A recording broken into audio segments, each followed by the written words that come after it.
Tobago Updates Television, your exclusive gateway to Tobago, broadcasting the beauty of this island paradise to the world.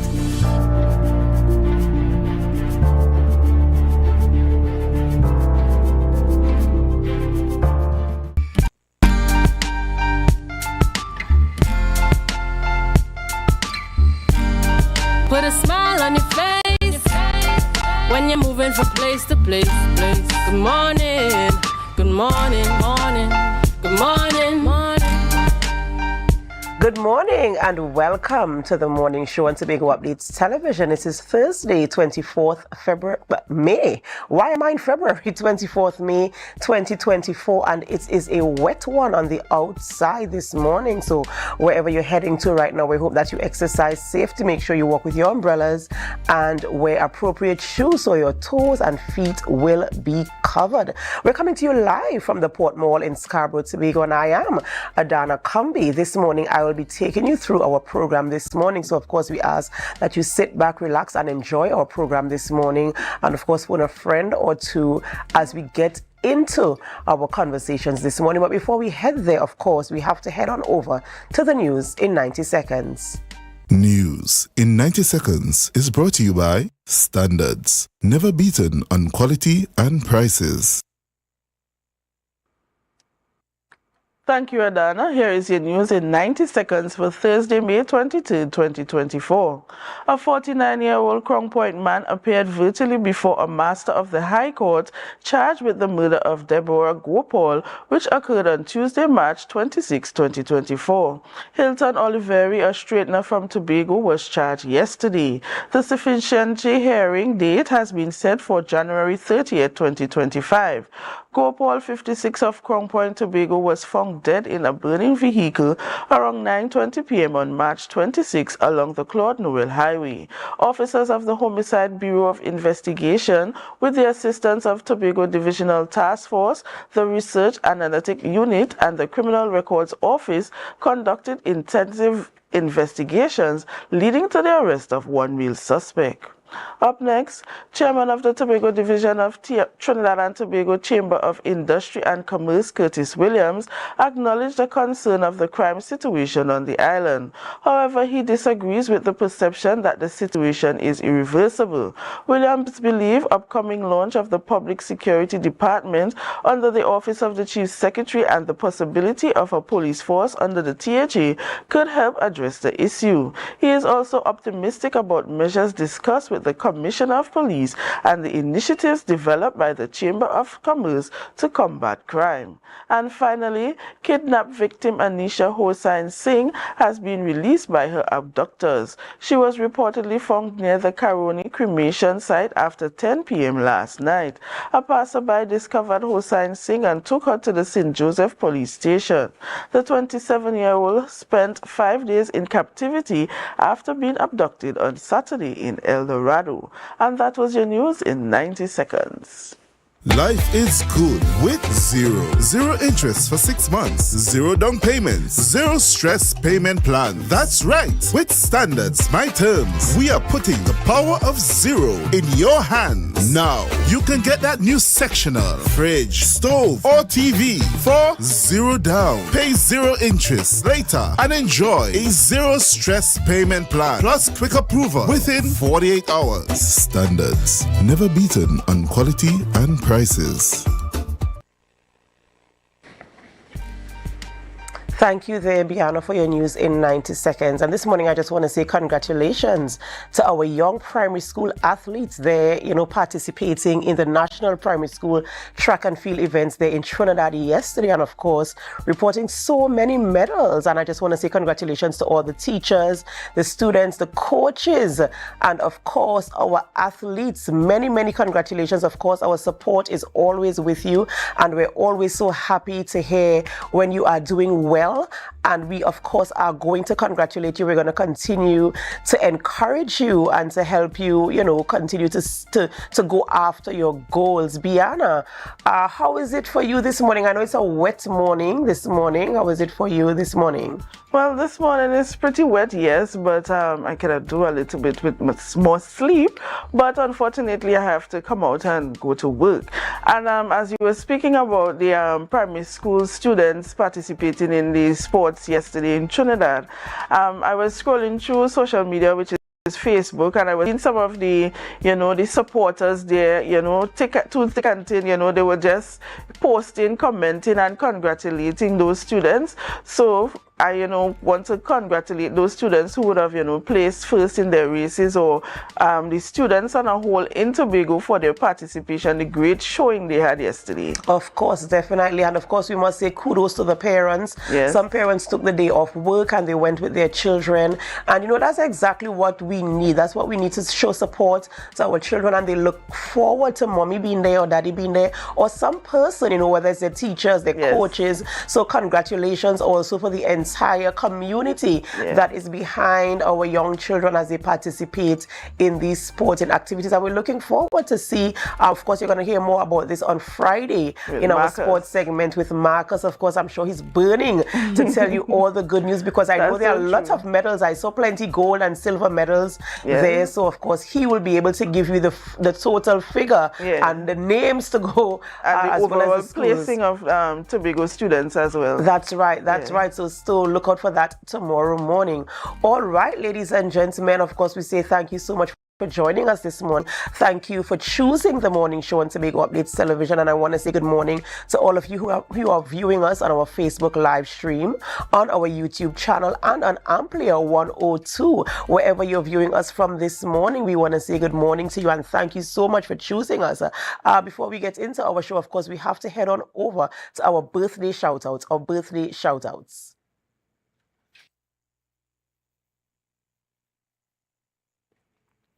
And on screen and celebrating a birthday is Natila Brown. Natila is celebrating a birthday today, and we want to say happy birthday to you, Natila. We do hope that you have a wonderful birthday with God's richest blessings to you. Happy birthday. And of course, we have to say happy birthday to Elton Richardson Senior, yes, from his children, grandchildren, and family with love. We want to say happy birthday to you also from all of us here at Tobago Updates Television. We appreciate you very much. If any of you know at all, if you're old enough to know Mr. Elton, Mr. Richardson there, having his family business uptown Scarborough, Tobago, that's where you go to get, your bags fixed, your belt buckle fixed, and you buy your plaques and all these things. There's been there for many, many, many, many years, doing wonderful business and wonderful customer service on the island of Tobago. So of course Tobago rallies in saying happy birthday to you, fine sir. And I'm sure Rhea is part of the and family. Rhea Richardson George, of course, they a member of this family, also saying happy birthday to you, Mr. Elton Richardson. And finally, on our birthday rundown this morning, Mr. Astor Kwashi. Astor Kwashi got to the ripe age of 89 years. This was celebrated yesterday, and it's coming from his daughter, Auntie Kathleen and Joel Kwashi, and all the other children. We want to say happy birthday to you, happy belated birthday to you, celebrating there yesterday with family and loved ones. And we do pray God's continued blessings upon your life. We pray that you enjoy, these prime years of your life. We hope that you enjoy the love that comes with celebrating a birthday. We pray God's blessings upon your life and that you live to see many, many, many, many, many more. God bless you and happy birthday to you, fine sir.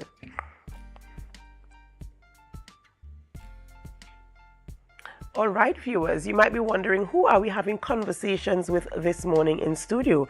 Well, we start our conversation this morning with Shrinivis Dawson Mohip, coordinator of the Prime Minister's Gulf Charity that is taking place there soon. So we're going to have some information as it relates to that event upcoming. And then we speak with Ambassador Nkosi Phillips to TT Youths Will Rise, and Venetia Cruikshank, the PRO, to Unity of the People. We're going to get the updates on that trip to Switzerland and Sierra Leone and the diplomatic bilateral agreements that were made there. So it's a very important and interesting conversation that you want to be a part of to see what has happened there and how it positions Tobago. And then we wrap our conversation by speaking with Dwayne White. Dwayne White is an actor, and we're talking about the return of No Boundaries, the TV series. If you're old enough, of course, to know about No Boundaries, it's a TV series from the past, and of course we're talking about the return. To me, it's very exciting, and so I want to ask the questions about it and to get some more clarity where that is concerned. And of course, we invite you to stay with us as we have these discussions this morning, as we bring the information to you, and of course, as we have your say. We always look forward to your comments on our live stream. We always look forward to your love. It boosts us and it gives us that encouragement to keep providing the information to you. So thank you so very much. All right, ladies and gentlemen, we have to go for a short break before we start conversations in studio this morning. And before we go for a break, of course, we ask you to help us share the live, share the live, share the live. We'll be right back.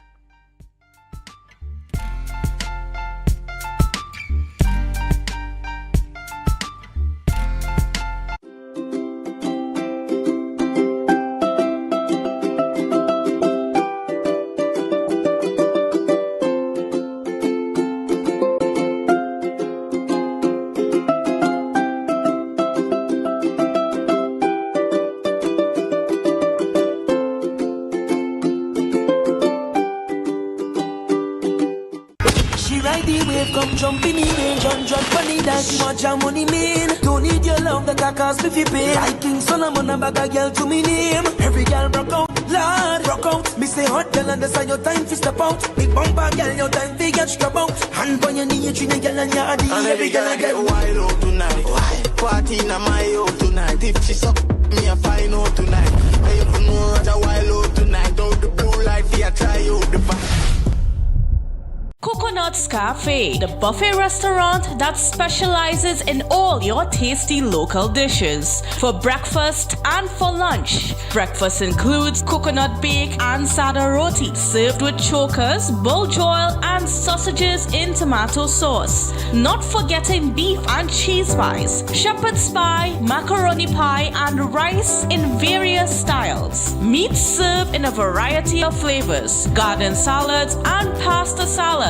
All this accompanied by fruit juices, coconut water, your choice of a great combination to appease your taste buds. So call us today to order, as we are here to accommodate your busy schedules or if you are having a cooking day off. The best place to stay in Tobago is at Thorn's Place, with rates starting as low as 200 TT. Call or WhatsApp 745-7306 or 682-8676. We are located uptown Scarborough, 5 minutes away from the port. Remember, at Thorn's Place, our aim is to make your stay safe and affordable. MI4 Security Services Company is the most advanced security service in Tobago. Ask about our cash and transit service. It's safe, risk-free, reliable, and timely.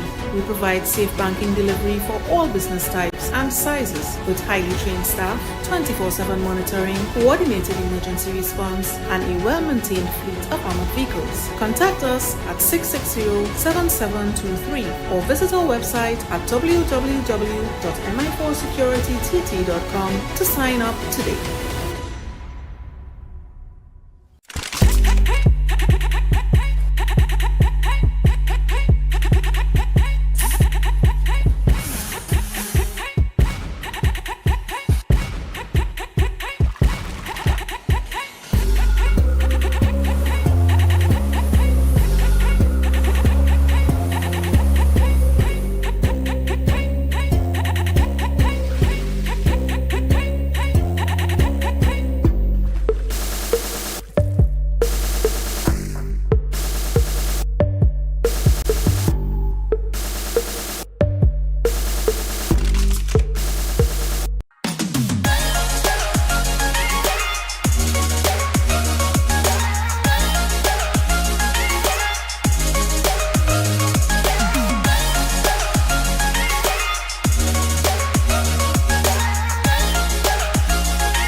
Deltec Distributors Weekend Special. Wings Friday, 3 pounds wings, 2.5 kilogram fries. Special 100 TT. Soup Saturday, 2 pounds cube beef, 2 pounds cow heel, 2 pounds chicken foot, 2 pounds pigtail, or smoked bone. Special $150. Super Sunday, 3 pounds leg and thigh chicken, 3 pounds sliced pork, 3 pounds lamb slice, 3 pounds cheese, 2 pack of pasta. Special $250. Located Main Road, Argyle, Tobago. We deliver 20 TT. Contact us on deltecdistributors.com 395-5040 or 237-0102. Deltec Distributors Weekend Special.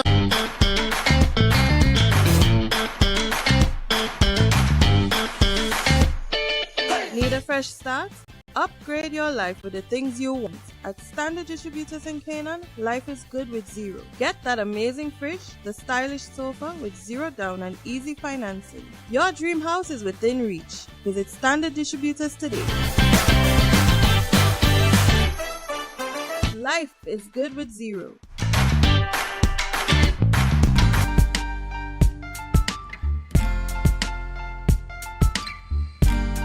Put a smile on your face when you're moving from place to place. Good morning, good morning, morning, good morning, morning.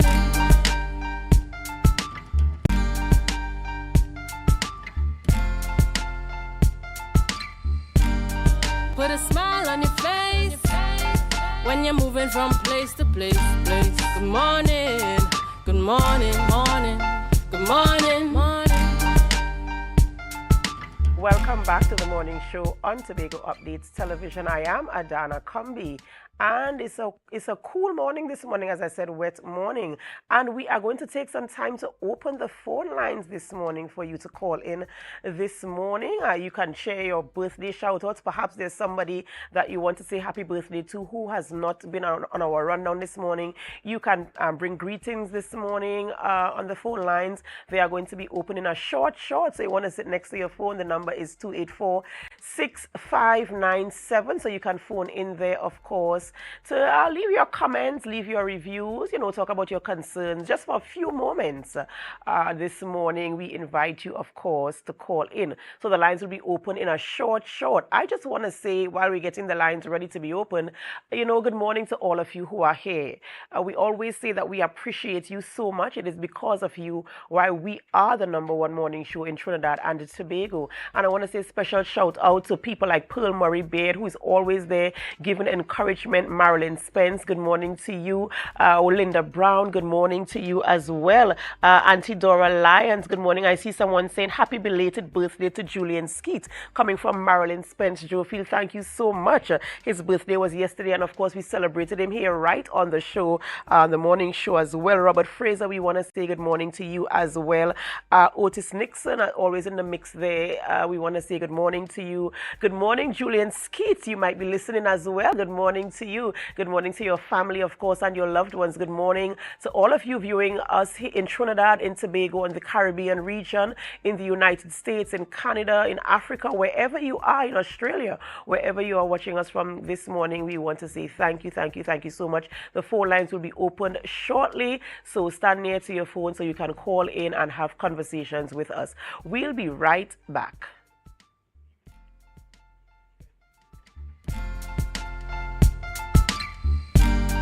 Put a smile on your face when you're moving from place to place. Good morning, good morning. Rotisserie, mouth-watering fries, salads, combos, and specials galore. Feeling for something to eat? Come and see. Our rotisserie is seasoned to the T. Kicking chicken, masala, and jerk roast. Crispy fries made from scratch. Who do you know can beat that? Or salads freshly cut and packed. When you taste it, you'll be wanting to come back. So come check us out on number 2 Robinson Street, Uptown Scarborough, Tobago. We open on Saturday nights from 7:30 to 11:30 p.m. Monday to Thursday, we're open from 10 a.m. to 9:30 p.m. and on Friday, 10 a.m. to 4:30 p.m. Contact us at 772-7443 and all social media handles at The Rotisserie Factory. At JK Tech, we bring technology to your doorstep. From cutting-edge laptops to reliable printers, we've got it all. Nationwide delivery and a new website for easy online ordering. JK Tech is your one-stop shop for your electronics and computer needs. Carrying top brands such as Acer, Samsung, HP, and much more. Follow us on Facebook and Instagram at JKTechTT or visit jktechtt.com. Quality tech is just a click away. JK Tech. Evaluate your shopping experience, your tech, your way. Call or WhatsApp 383-2651. Shop smart, shop JK Tech.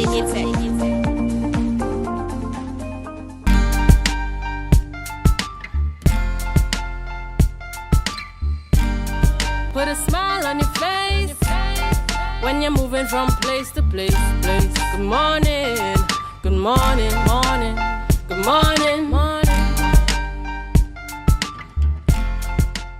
Welcome back to the morning show on Tobago Updates Television. We're just about 7:18 a.m. and the phone lines are open, and we're welcome to take your calls this morning and, to have conversations with you and even to receive your comments this morning.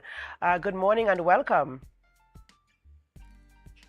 Do we have a caller on the line this morning?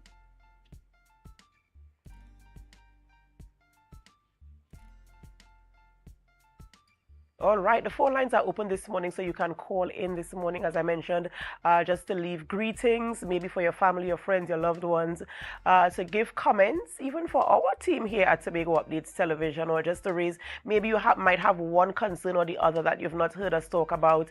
You feel free to call in this morning and to share your views on whatever topic is relevant to you at this point in time. We're just opening the phone lines for short this morning, so try to get in there as soon as possible. Good morning. Is there a caller on the line?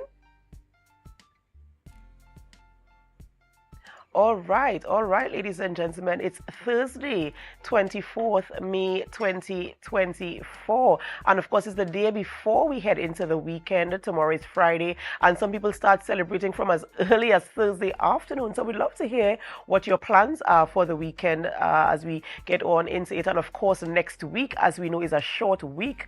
Yes, we have 2 holidays next week that we're celebrating, Thursday and Friday. Both holidays fall on Thursday. And so we are celebrating both Thursday and Friday. So let us know what are in your plans for those 2 days. How do you plan to spend the time with family, with friends? Maybe you might take a short weekend, a long weekend somewhere, maybe up to the countryside or across the waters. If, of course, you can find a flight or a sailing to get to and from in time. So let us know what is happening in your neck of the woods. We here at Tobago Updates, we always like to know what's happening with our viewers. Of course, we want to ensure that you are safe and, of course, that you are enjoying the best that Trinidad and Tobago has to offer. All right, ladies and gentlemen, we're here. The phone lines are open and we're waiting to hear from you. And in the meantime, while you get yourself together, we're going to go for a short break. So for those of you who are viewing us online, we ask you to help us share the live, share the live, share the live. We'll be right back.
Can't live without you, I can't be without you for too long.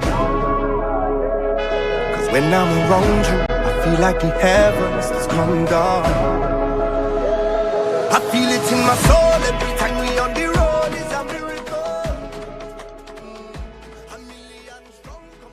Tobago Glass Supplies has been a leading name for over 37 years in the glass and aluminum market in Tobago. We provide an extensive range of high-quality, innovative aluminum and glass products for commercial and residential use. Competitive prices with superior and professional services by committed employees who are guided by rigid quality standards. Tobago Glass Supplies specializes in the manufacture and installation of glass and aluminum products that are essential to today's homeowners and the business environment. We are engaged in marketing, sales, and installation of a variety of products. These ranges from windows and doors to necessities such as mirrors for homes and vehicles, designed and manufactured in-house or imported.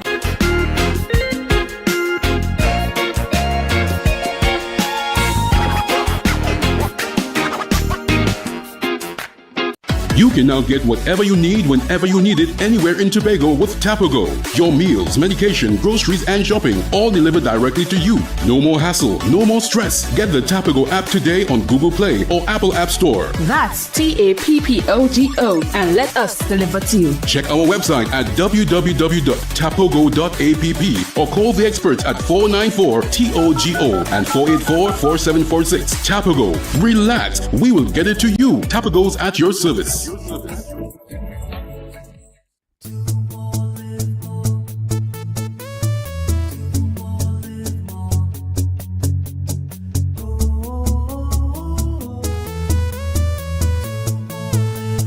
This is how it's gonna go. They better look up below, 'cause this is your show, and everybody's gonna know. Say it to them once again. They better look up below. This is your show, and everybody's gonna know. That's how it's gonna go. They better look up below, 'cause this is your show.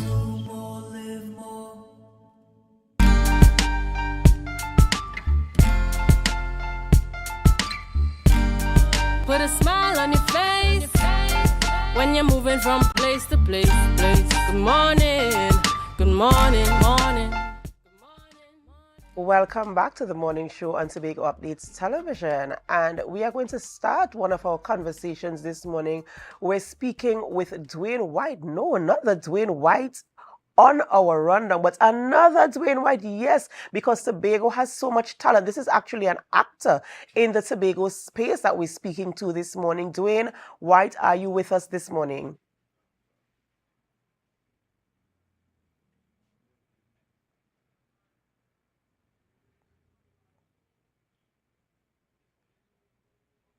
Good morning, Dwayne, and welcome.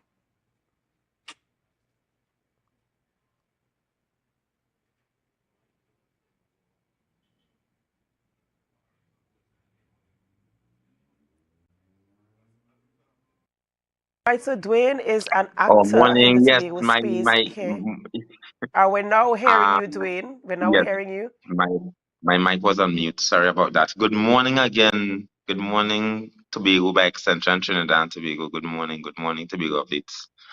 Dwayne, of course, it's always so wonderful to speak with talent coming from Tobago. Tobago, we stand where we are culturally exposed, and of course, we always support our local talents here in Tobago. Just this morning, we were speaking about our primary school athletes, of course, going down there in Trinidad and demonstrating the Tobago-ness in them. And so we're speaking with you this morning as you have risen to this place of being a professional actor and having acted in quite your own fair share of roles in the industry. So tell us a little bit about your journey from where you started, your experiences, and where you are now. Well, my journey, or my trajectory through my career started, well, at Elizabeth's College. That's with Glenda Rose Lane. As I said, Glenda Rose Lane was my first hands-on theater practitioner that taught me. So my career started in Elizabeth's College with the first play I did. Voices of Africa. And then my trajectory took me when I transferred to Mason Hall Secondary School in 2004. And I met Dr. Brenda Baden Simpath. Yeah, and she enrolled me in the arts, which was a part of the curriculum. And after then, I just loved my path. So I even dropped accounts. I even dropped accounts for theater arts because of the passion I had for it. So that was in late 2004. After that, I just took off teaching culture, teaching Bishop's High School, being involved in Tobago Heritage Festival, being involved in Best Village, that's across at our sister isle, Trinidad, being involved in numerous plays in the University of the West Indies when I attended there in 2015, doing a major in theatre. I was involved in many school productions, a lot, countless school productions, countless Best Village productions. That's with Northwest Laventille, one of the iconic groups in the Best Village arena. I was involved in plays with the late Tony Hall, one of my mentors, with the still living legendary Dr. Ifibo Wilkinson. That's the writer for Bitter Cassava. I've been involved in that since 2016. That's before Tobago's rendition of Bitter Cassava. So I have been involved heavily in the arts, and that's aside from masquerade. It's a whole different genre of the arts now. And with masquerade, traditional mass will be my arena, and I have been involved in that since 2008, just spectating and then participating. It's a difference, yeah, and that's coming from the arts as well. The participation within the arts, it's invigorating, it's mind opening, it's a quote unquote wow factor rather than spectating. Although spectating has its merits, but my trajectory in the arts, and I'm still reaching for higher heights, it's going. It's a lot of work. When I said work, I am implying on the research and the observations. And we have cultural resources that are hardly being used. And when we tap into those cultural resources, I will say those sleeping resources also, we tend to find talent where talent really is dormant. That's within Trinidad and Tobago, that is. Edwin, you have had a very, very long span in this field, and you're talking about dropping off accounts from since 2004. Now we're in 2024, so we could say almost about 20 years actively involved in this field of culture and the arts. And so of course it really is amazing to see, and I'm trusting, I believe, based on the way the conversation is going, is that it is very rewarding for you. And of course we want to say congratulations to you, and of course to encourage you to keep reaching, as you mentioned, that you still want to go higher in this field. So we want to encourage you right now to keep reaching for the highest that you can attain, and of course encourage others as you go along, as you learn, you teach, and encourage to keep the culture alive and the art form alive as well. Thank you so much for coming on this morning and sharing with us. Ladies and gentlemen, we've been speaking with Dwayne White, an actor from right here in Tobago, making his way on stages as he brings performances to us. Okay, ladies and gentlemen, we have to go for a short break before we continue conversations this morning. And of course, we ask you to stay with us. And as you stay with us, we invite you to help us share the live, share the live, share the live. We'll be right back.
Deltec Distributors Weekend Special. Wings Friday, 3 pounds wings, 2.5 kilogram fries. Special 100 TT. Soup Saturday, 2 pounds cube beef, 2 pounds cow heel, 2 pounds chicken foot, 2 pounds pigtail, or smoked bone. Special $150. Super Sunday, 3 pounds leg and thigh chicken, 3 pounds sliced pork, 3 pounds lamb slice, 3 pounds cheese, 2 pack of pasta. Special $250. Located Main Road, Argyle, Tobago. We deliver 20 TT. Contact us on deltecdistributors.com 395-5040 or 237-0102. Deltec Distributors Weekend Special.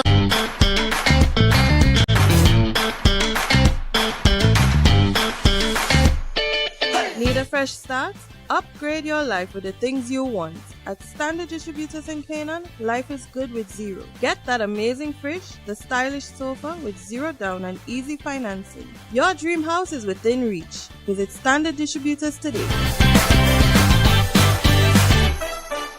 Life is good with zero. It's a different type of thing down there. And we party till we drop down there. With a lot of pretty girls down there. Down in Tobago.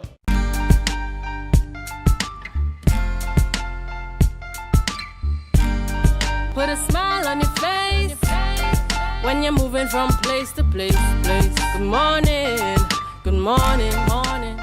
Welcome back to the morning show on Tobago Updates Television. I am Adana Kumbi, and we continue conversations this morning in studio. We speak with our guest. His name is, excuse me, his name is Dawson Mohip, and he is the director of the tournament, the Prime Minister's Golf Charity Tournament. This morning, we're going to have some conversations as it relates to that. We're going to find out more about the tournament and his involvement as well. Good morning, sir, and welcome. Very good morning to you, Adana, and it's a pleasure to be on Tobago Updates this morning. That's right, a pleasure to have you. So, of course, we're talking about the Prime Minister's Golf Charity Tournament this morning. And, you know, as you sit as the director of the tournament, we want to get some information in terms of when is the tournament taking place and, you know, what we can expect coming from it, the participants and, you know, the rollout of the actual tournament.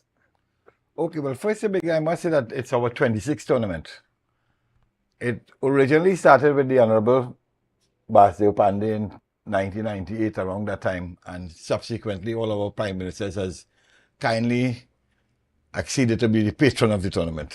So we are very fortunate that this year we have Dr. Rowley with us for the last couple of years, and we have been fortunate that over the years we have been able to do quite a bit of charity work throughout the belt of Trinidad and Tobago. In fact, this year we expect to cross the $8 million mark from the donations we give to charitable causes. And we are also very, very happy that over the years we have been able to attract a lot of sponsorship to our tournament. This year tournament is going to be on Saturday at the Magdalena Plantation Golf Course. And I must say it's in beautiful condition. It's the best greens in the country. You know, the Tobagonians always like to boast about the golf course. And Thank you, sir. They really think it's the best greens in the country and it's better than the ones in Trinidad. And we have a shotgun start at 7 o'clock, and then we have a lunchtime start at 12 o'clock. So we have two periods of golf from 7, one set, 12, one set. We will have our official opening around 6:30 in the morning, where our Honorable Prime Minister will declare the tournament open. Also on Friday afternoon at the Magdalena Salaka restaurant, we have what is called like a meet and greet sort of cocktail evening for the players who are coming in. Now this year we are happy to say that we have 136 players on board. So the tournament has attracted approximately 160, 170 people to Tobago and plus the Tobagonians. And we are very happy because we have partnered with Magdalena over the last 5-6 years to have this event. Awesome. And, you know, you're talking about charity here, which is, of course, something we always welcome, yes, because it's always so good to provide help and support for those who, you know, are less fortunate and who are obviously in desperate need of the resources that we are able to provide. And so are you able to tell us some of the organizations or groups that you've been able to help along the years while you're doing this tournament? Okay, so we have been, we have done some large projects and we have done some smaller projects, right? Over the years, we have bought like an ambulance for the Red Cross Society. We have also bought a screening unit for the Cancer Society of Trinidad and Tobago. But nevertheless, we pride ourselves of being a a charity when one has nowhere else to go. They come to the Prime Minister Golf Charity. For example, very recently we partnered with the Midwives Association of Tobago. They had a midwife week, and we were able to partner with them where they could have given some therapy and whatnot to their fellow members. We have worked with the Peters Foundation, which is one of the foundations that deals a lot with physically challenged children and adults. We have also worked with the AIDS Foundation. I remember many years ago, Miss Martin. I don't know if you know Miss Martin. You know, we have always worked with that organization from long time. So we have a lot of history healing with horses. You know, we look for where the money could be well spent and where it could actually help make someone's life a little easier. But we really do a lot of charity for fire victims, for victims who, we do a lot of hampers. We also do a lot of things like if someone has a medical problem, we try to help them, you know, however small it is. In fact, we recently sent a child from Tobago. He got crippled on the football field, I think it was, and he couldn't walk, and we helped, you know, we partnered with the family to send him to Miami, and he came back. Now he's standing, you know, right now we're working with the parent to help them get a special piece of equipment out of Miami for him. So we do all sorts of charity. In fact, last year or year before, just after the COVID, we partnered with 5 of the interior schools in Tobago, like Charlottesville and Palituvia and whatnot, where we get the principals of the schools to give us like the 4 or 5 most needed kids, and we did tablets for them that, you know, that we had a presentation and the tablets and whatnot for them. So it's a very you know, wherever there's a knock on our door, we research it. And if we think it's a cause, we do it. But most of all, what we do is like if we giving someone a donation, so to speak, we do it to the institution. We don't do personal stuff, you know. And because we have a internal auditor, which we audit our books every year and whatnot. So we are happy to say we are above board, and then everyone involved is a volunteer. Everyone has been volunteering since time inception. So we don't pay any administrative salaries and whatnot, you know. We tend to try to use as much of the money towards charity. Awesome, absolutely awesome. And of course, I welcome the concept as well. And are we talking about 100 and how many? 126 players. We also have a waiting list with a couple names because we only have so much carts at Plantation, and you know. But there's a full field basically. Carts and no carts. That's about what we normally aim around 68 teams, 68 to 70 teams. All right. And how many participants are from Tobago? What is the attraction on the Tobago side? Well, for example, we are fortunate to say this year the THA has been partnering with us in the tournament, although it's called the Prime Minister Golf Charity. The THA has 2 teams. The Bella Forma clubs have about 4 or 5 teams, Tattle, Tobago. So all told, we probably have about 20, 24 players from Tobago, which is by percentage is an excellent amount of Tobagonians playing the tournament. Unfortunately, we don't play juniors, you know, because sometimes, you know, there's a lot of camaraderie and stuff and whatnot, and, you know, we don't want to expose these small little juniors too much. But this year we are fortunate. We have the Prime Minister playing, of course. We have our previous national coach and national player, Russell Latapis, on board. We have guys like Camacho, Trent Noel, a lot of Trinidad golfers who has represented the country locally and internationally are on board with us. So, you know, we have a good mix of real good competitive golf coming up.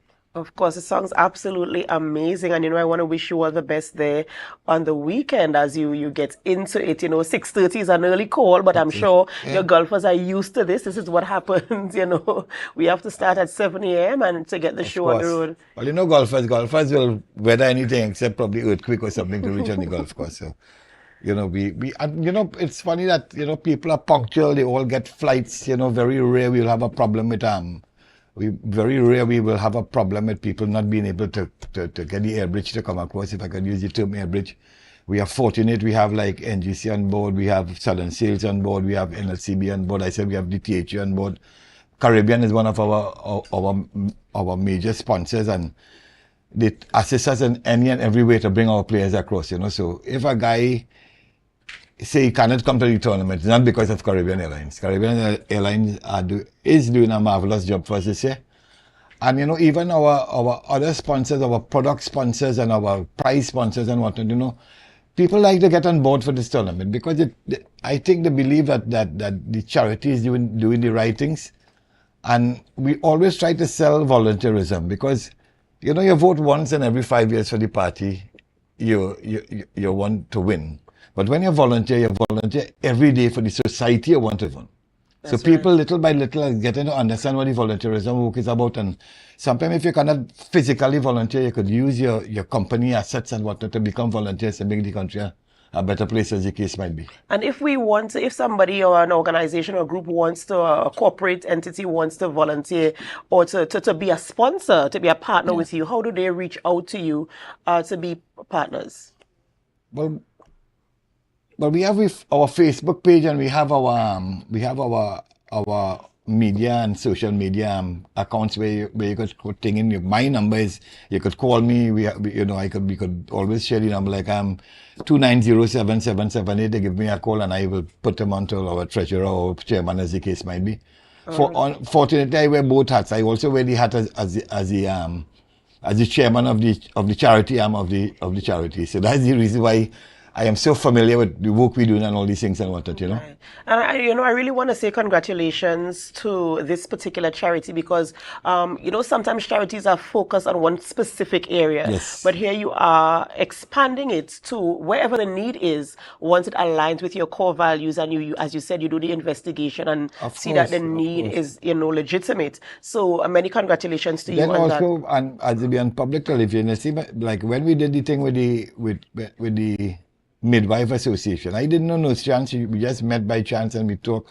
So if they are organized outside, they want to partner with us, like they have a function coming up or they have some event coming up, even though we mightn't be at the forefront of the project, we could partner with them. Once there's something that could help our fellow citizens. All right, of course, and we will always welcome that. So this is taking place this weekend, the Prime Minister's Golf Charity taking place there at the Magdalena this Saturday from 7 a.m. with the official ceremony starting at 6:30 a.m. With over 60 teams, 136 thereabout participants in this event. And so we want to wish them all the best this weekend. We pray God's blessings and we pray for good. I don't know what the good weather is for golf, but whatever the weather demands are for good golf. That is what we hope for the weekend, and that you do have a wonderful, wonderful time. We've been speaking with Dawson Mohip. He is the director of the tournament for this year, and we do hope the very best. Thank you very much. It's a pleasure being here. Of course. Thank you. Have a nice day. All right, you as well. Bye-bye. Okay, viewers, thank you so much for staying with us. And of course, we're going to go for a short break before we continue conversations this morning in studio. And of course, before we go for a break, we ask you to help us. Share the live, share the live, share the live. We'll be right back.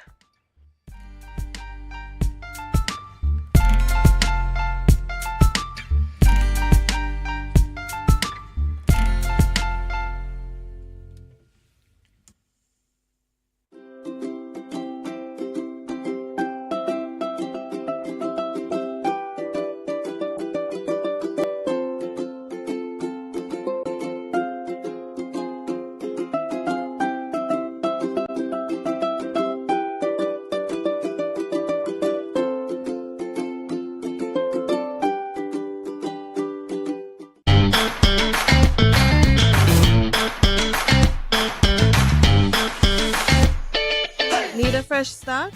Upgrade your life with the things you want. At Standard Distributors in Canaan, life is good with zero. Get that amazing fridge, the stylish sofa with zero down and easy financing. Your dream house is within reach. Visit Standard Distributors today. Life is good with zero. The best place to stay in Tobago is at Thorn's Place, with rates starting as low as 200 TT. Call or WhatsApp 745-7306 or 682-8676. We are located uptown Scarborough, 5 minutes away from the port. Remember, at Thorn's Place, our aim is to make your stay safe and affordable.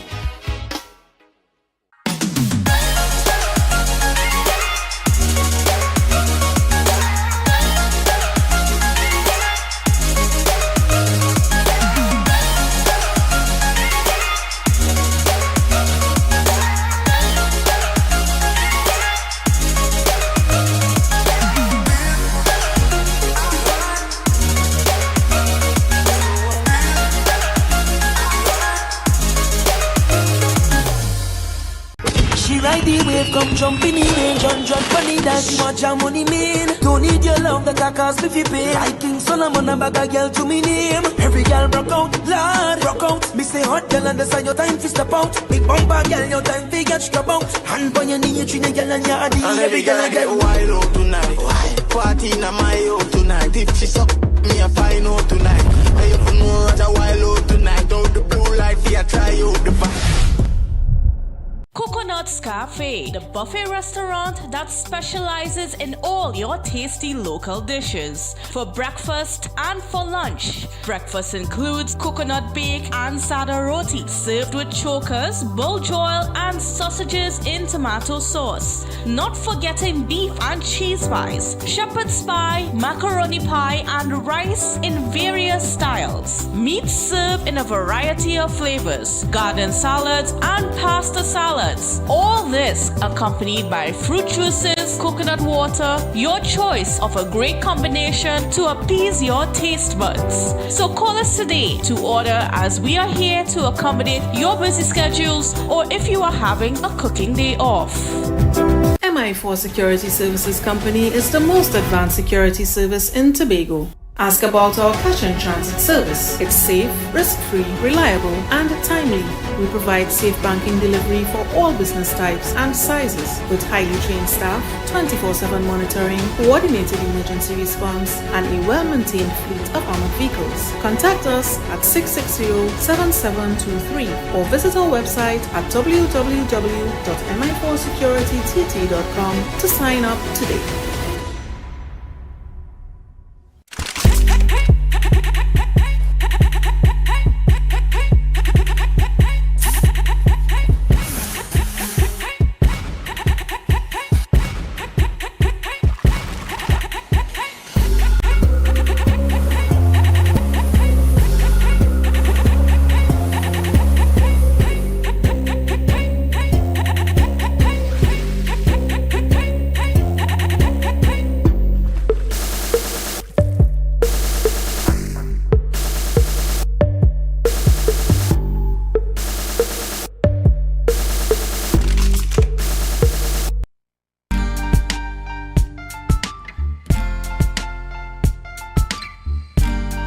Put a smile on your face when you're moving from place to place.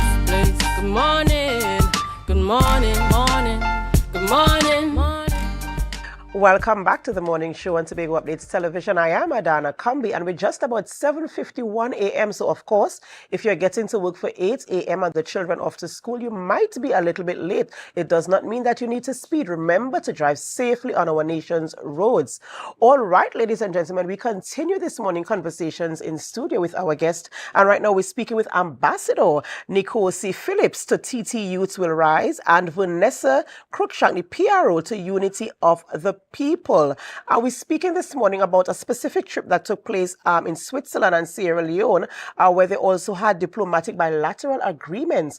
And of course, very interesting conversation this morning. Good morning and welcome. Good morning. Good morning. Good morning.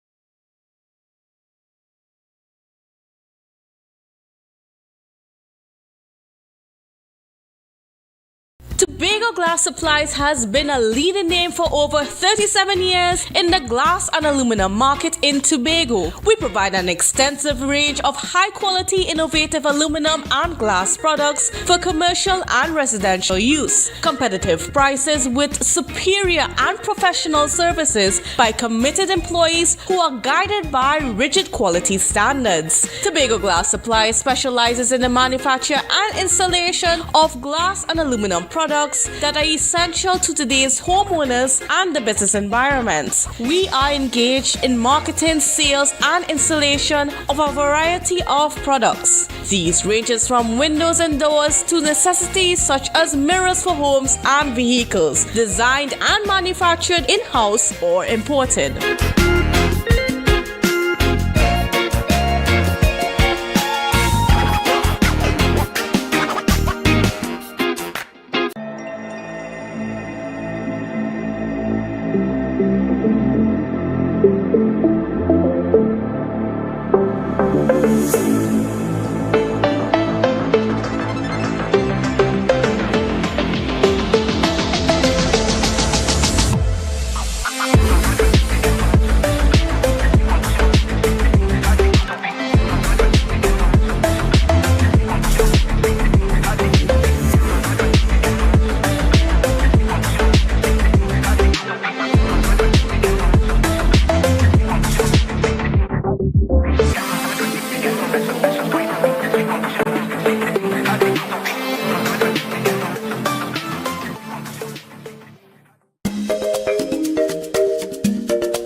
place, place. Good morning, good morning, morning, good morning, morning. Yes, welcome back to the morning show on Tobago Updates Television. I am Adana Kumbi, and we do apologize for that short break in transmission. As I mentioned, we're speaking with Ambassador Nkosi Phillips, of course, to TT Youth Will Rise, and Vanisha Cruikshank, PRO to Unity of the Hope. We're speaking about an update. Actually, we're going to get that update from the trip to Switzerland and Sierra Leone, and the discussions had there in terms of diplomatic bilateral agreements that were made. Good morning and welcome. Listen, good morning to you again. Hope your glitches now. We're always so happy to have you on our program. Of course, you know, we know that you are diligent as it relates to things in Tobago, the development and progress of Tobago and its people. And so now we're talking about this trip to Switzerland and Sierra Leone. We had conversations before while you were there, and we kind of saw what you were doing. And now we're talking about diplomatic bilateral agreements. So tell us a little bit more about the trip, what came out of it, the discussions you had, and how it has now positioned Tobago in terms of partnering with other countries and NGOs as we move forward, as we progress and develop our country, our island. First of all, good morning again, Trinidad and Tobago. The Switzerland trip, in regards to that, Irama had offered the THA a hand to come in to speak, because in the Switzerland trip, there was a pre-caucus about the minority voices. And I will let Ms. Cruikshank speak onto that, because I let her take over the conversations and the training as it relates to the youth and the young people in that perspective, and then I would have took over in regards to the caucus and in regards to minority voices, which I will share all later. So I'll hand it over to Ms. Cruikshank so she could talk about the sessions that she had in regards to the youth and the NGO system. Yes. So basically, the conference was really based on shaping the future and amplifying minority voices. This was the Switzerland minister, one of the ministers there, and she invited Nkosi to go. And I was able to replace her. The interest of having the minority voices in the world, so to speak, she took the initiative, which was very brave. Her name is Miss Yvonne. And her approach to it was that when the UN speaks, or the governments of the world speaks on behalf of the world, they oftentimes disregard the minority voices in their country.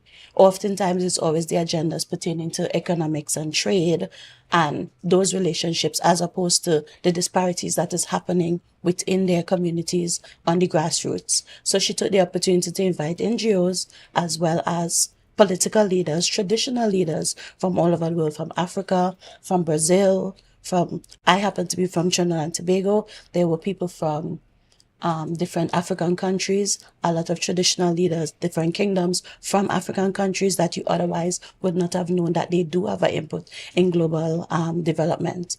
And that was the approach, and that was the discussion.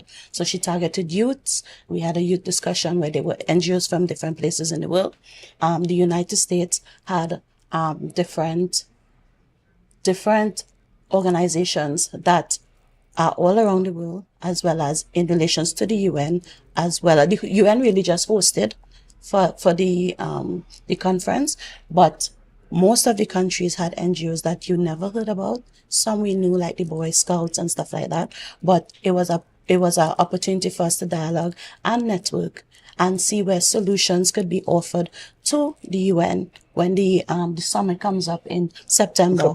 So they did a black paper, which is basically all the recommendations, all the cases, all the case studies that they have done to make our initiative progress. So what are some of the conversations that you had in this forum with all these NGOs and all these groups that represent young people, and as you said, the minority groups, specifically in your case, the youth? What are some of the conversations that you had and the recommendations? That's primarily just you, but what were the conversations and some of the recommendations put forward to the UN in terms of dealing with these particular minority groups? Well, from some of them, it had leadership qualities that they said, in every society, we often disregard the youth's input in making major decisions. They oftentimes have to wait until they are in positions of power way beyond their years, and they tend to forget that spirited innovative way that and energy that youths have.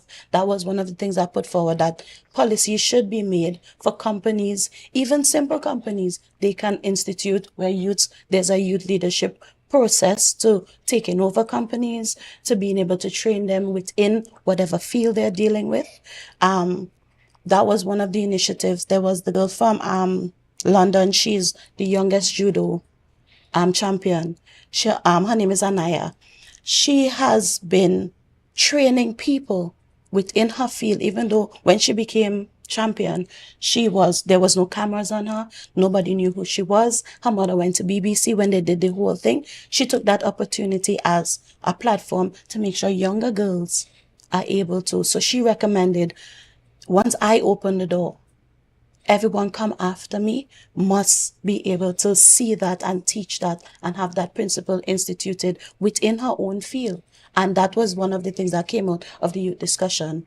Another one was traditional leaders, the dialogue between traditional leaders or government, the way in which they have conversations with us. They didn't know that the way they bring across information, a lot of youths don't know why they do what they do. So given that dialogue oftentimes is what was missing, that we don't know why principles are in place, we don't know why policies are instituted, and when we challenge that, we often get a feedback that, well, you're youths and you shouldn't ask us questions. So we kind of break down a lot of barriers in the traditional leaders and the government understanding that the dynamics and the welcoming of youths' voices and having that conversation. And how confident do you feel, or how do you feel in terms of, having the opportunity to have your voice heard and your contribution made in that type of space? Not to mention the network of people that you were able to meet and to hear what their challenges are. How confident are you that your voice or your voices were heard, and that some sort of action will be taken in terms of providing the measure of support to change policies that impact this particular group of people? Well, I'm a mental health nurse first, so I people all day. So when I apply the way in which they communicated about the discussions, peace, global development, inputs like that, oftentimes it's in a white room when nobody has context of how the person who they're affecting, they're really far removed from it. So me in that specific space, I got the opportunity to bring it to them in the human perspective. I left there with them calling me a human engineer, because from everybody you talk to, you have to bring it to the human perspective of how it really affects people, calling the truth for what it is, saying exactly what we're dealing with at the end of the day and what has been done reflectively, what is in place and what we're planning for the future. So oftentimes that is the approach I took, and it did shift the narrative because they didn't have anybody who was who lives in the average world, who they know their experience and be able to communicate that. So I related it from the human perspective of everybody. So that was the approach I took, and the relationships built now, it has a more family-oriented way about their approach now, because that was not introduced. It was missed due to the political, technical versions of the discussion. So I kind of bring it grassroots for them to be able to remember who they're talking about. Right. So, and I do look forward to continue discussions and conversations with you as this continues to roll, because I know you have the conversation now and things will not be implemented immediately. So it takes time. So we will continue following up to see how this rolls out. And now we want to talk, Nkosi, about your involvement in the conferences and the type of conversations you had as it relates to these diplomatic bilateral agreements. Well, we still have ongoing conversations because we're looking at what my stance is, especially for unity of the people now. At least we're now signed on to the Black Paper movement. I think she left out that part where in September, the conference will be going, that decision that we made as a team in Switzerland, it's going to be a black paper that we're going to submit to the United Nations at the summit convention in September. It had been submitted Sunday gone. Oh yeah, it has been submitted Sunday gone. So in September we'll be going to hear what are the approvals or disapprovals of what we submitted. Conversations are still being had in regards to how do we now work with Switzerland and the young people and the NGOs, because bilateral conversations in that forum would go towards the government and the Tobago House of Assembly, which nobody was there. But at the end of the day, I am looking forward to bringing the development for the people and the young people and the NGOs of Trinidad and Tobago.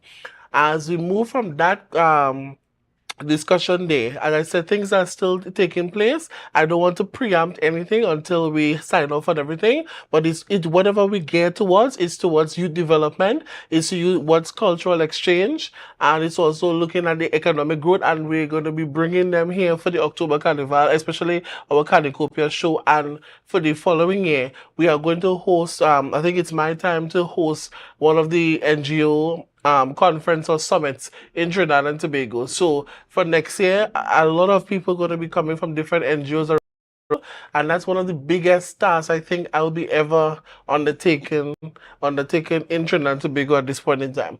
As we move to Sierra Leone now, to Sierra Leone, when I met with the minister, I would have spoke to her at one of the conferences in the UN, and from there, an invitation came into effect one time.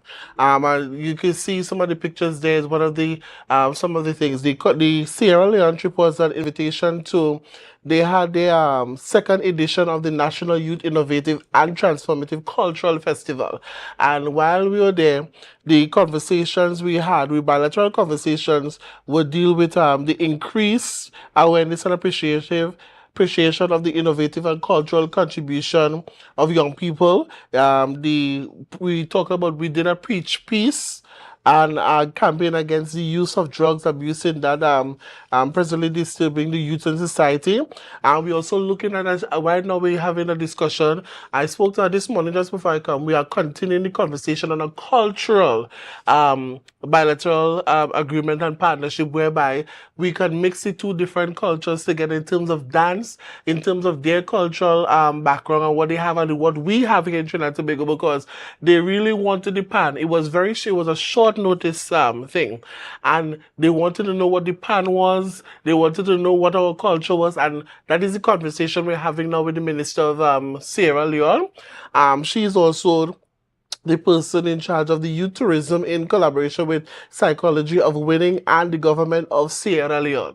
So we are having conversation, and you can see somebody dance move. They really want to come. So in October, when they come here, I think we're going to sign on the final agreement of what our conversation is about. Everything that we're doing and everything that I'm doing is geared towards youth development on the island of Tobago, especially Trinidad as well. It's also geared towards the NGOs. The NGOs of Trinidad and Tobago, they have to come out of this political realm. They have to come out of the norm of just doing things within Trinidad and Tobago. Out there are opportunities, and this is what I'm trying to bring here to opportunities. Last week we had a meeting. We are expanding the horizon of Trinidad and Tobago Youth Will Rise. We have an internal election on the 10th of June, whereby all the positions are up for grab, especially mine as ambassador. I'm giving the opportunity to young people now to take over. What I want to do now is to focus on the politics, but also give them an opportunity now to go and see the world. Because as of this year and next year, we will be going on a lot of trips. And we know people coming just to get a visa or just to come and go on the trips. It's not going to happen. So the conversations that we're having is to strengthening access and funding opportunities to NGOs and working towards eliminating GBVF. Right. So I know you spoke a mouthful there in terms of conversations and agreements and signing off and bringing people in. What role, and I know you mentioned it's not about politics, but what role does the government, whether it is the THA or whether it is the government of Trinidad and Tobago, what role do they have in terms of signing off these agreements and bringing in, because you're talking about ministers, you're talking about persons in high offices in other countries coming into our country. How does that marry in terms of how does that work? What is their role? Well, what I'm doing so far, respectively, I've written a report so far and submitted to the Ministry of Tourism, and also have to submit a report to the Ministry of Gender Affairs in the Office of the Prime Minister. And in that report, I will be doing all the conversations that I had with the ministers and different conversations of bilateral conversation that relates to youth and how they can be involved in it and what steps they can guide us along. Because as I said, what I'm trying trying to do is to empower the youths in a different frame. But we can't just wait until we empower or we're waiting until you're getting there. As we said, as Vanessa said, the conversations that normally governments take is about economic growth and business, and it's not really a conversation about young people. So I'm taking the opportunity now as I get it to have these conversations and then see what I can do, and then ask and introduce it to the government to see how they can also think. So I have a great relationship with the government, especially in terms of tourism and the community development and the gender affairs. So as I said, when we have finished having the discussion, we are going to submit an even bigger report to them to ask them how can they collaborate with us and how can the government step in and give us legal advice as to how these collaborations and these bilateral agreements can come into effect, not only for Trinidad and Tobago, but for the development of the youths of Trinidad and Tobago, especially Tobago, because I really want to push Tobago to a level where right now we're lost. And I want to bring Tobago back. And as I said, you don't need to be chief secretary. You don't need to be in government. We have to take the opportunity now as young people, as young leaders, to start to do things for our country. You don't have to sit and wait until somebody say, okay, well, when we elect you, you'll be able to do this. No. And this is what I'm doing now, shaping the narrative that Trinidad and Tobago can become something once we open our doors to different conversations and different people representing the interests of our young people of Trinidad and Tobago. Thank you so much for that wealth of information and, of course, the discussions that are happening there.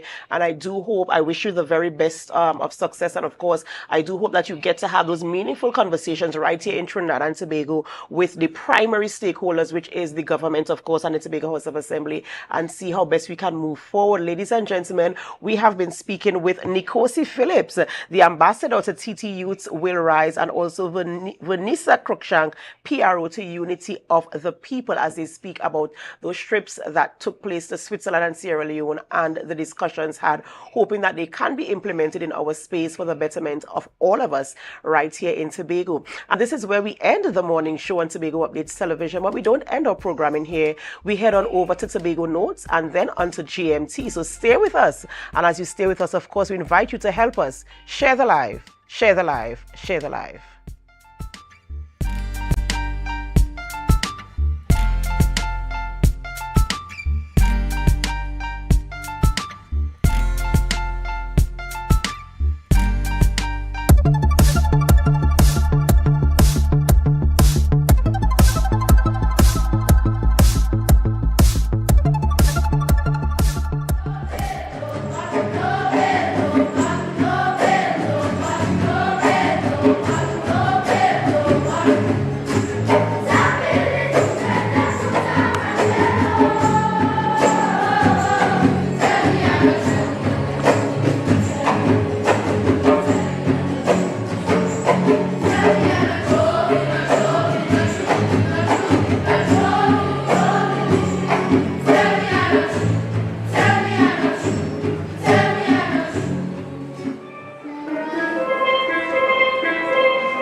That was a production of the Department of Information, Office of the Chief Secretary, Tobago House of Assembly.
Welcome to Good Morning Tobago right here on Tobago Updates. Guys, when you see me sitting here, you know it's because we're about to have those conversations that you want had while I ask those questions that you want asked.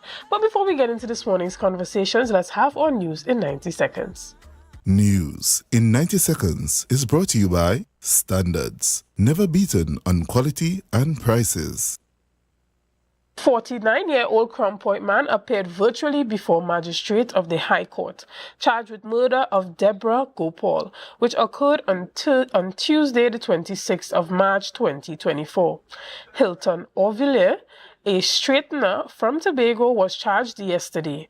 The sufficiency hearing has been for January 30th, 2025. Gopal, 56, of Crown Point, Tobago, was found dead inside of a burning vehicle at 9:20 p.m. on March 26, 2024, along the Claude Noel Highway. Officers of the Homicide Bureau of Investigations, with assistance from the Tobago Division Task Force, Research and Analytical Unit, and Criminal Records Office, conducted extensive investigations, leading to the arrest of one male suspect. Additionally, Chairman of the Tobago Division of the Trinidad and Tobago Chamber of Industry and Commerce, Curtis Williams, acknowledged the concern of the crime situation on the island. However, he disagrees with the perception that the situation is irreversible. Williams believes that the upcoming launch of the Public Security Department under the Office of the Chief Secretary and possibly of a Tobago force under the THA could help to address these issues. He also is optimistic about the measures discussed with the Commissioner of Police and initiatives developed by the Chamber to combat crime. And finally, kidnapped victim Anasha Hossain Singh has been released by her abductors. She was reportedly found near Karoni cremation site after 10 p.m. last night. A passerby discovered Hossain Singh and took her to the St. Joseph police station. The 27-year-old had spent 5 days in captivity after being abducted on Saturday in El Dorado. And that was our news in 90 seconds. Life is good with zero. Zero interest for 6 months. Zero down payments. Zero payment. That's right. With Standards My Terms, we are putting the power of zero in your hands. Now, you can get that new sectional, fridge, stove, or TV for zero down. Pay zero interest later and enjoy a zero stress payment plan plus quick approval within 48 hours. Standards, never beaten on quality and prices. Good morning and welcome back to Good Morning Tobago. This morning we start off our discussions by talking about sport and youth development. And to have that conversation, we're talking to Lindell Hoyt Sanchez, who is the head of community sports Company of Trinidad and Tobago, as well as Kenya Cordner, who is a national footballer and an I Choose Sport ambassador. So this morning we're talking I Choose Sport, which is a program that helps to develop young persons in the area of sport, but not only as athletes, but in different areas surrounding athletics. And as we talk more on this topic, Ms. Lindell, just give us a little bit of a brief synopsis of what I Choose Sport as you guys are here in Tobago, and what Tobago can look forward to from you. Okay, so good morning again, everyone. Now, I Choose Sport is a program initiated from the Sport Company of Trinidad and Tobago. Sport Company would have been mandated to get sports back in school. So I Choose Sport is really a call of action and a declaration with intent to increase sport participation and physical activities of individuals. This program would have been launched in 2024. The key idea, as I said, is to get individuals involved in sport, showcase icons, sporting icons, the wages that they might have had, the issues they would have had, the benefits that can derive from sport. But the key thing is that we want individuals to choose sport as a viable option as a lifestyle.